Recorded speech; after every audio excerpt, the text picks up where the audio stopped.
ప్రేక్షకులందరికీ నమస్కారం అండి. ఈరోజు మరొక కొత్త వాస్తు విషయం తెలుసుకుందాం. సో ఈరోజు వాస్తులో వాయువ్య ఖండం అంటే ఏంటి?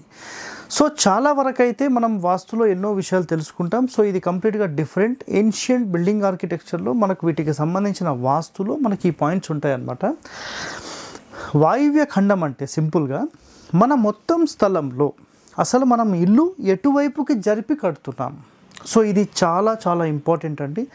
సో చూడండి, మనకు రోడ్ ఫేసింగ్ ఒకవేళ దక్షిణం ఉండి లేదంటే తూర్పు ఉండి దక్షిణం ఎక్కువ ఖాళీ పెట్టి కట్టడము లేదంటే తూర్పు ఎక్కువ ఖాళీ పెట్టి కట్టడము, ఈ రెండు చేసినప్పుడు మీ ఇల్లు అనేది వాయువ్యానికి జరుగుతుంది.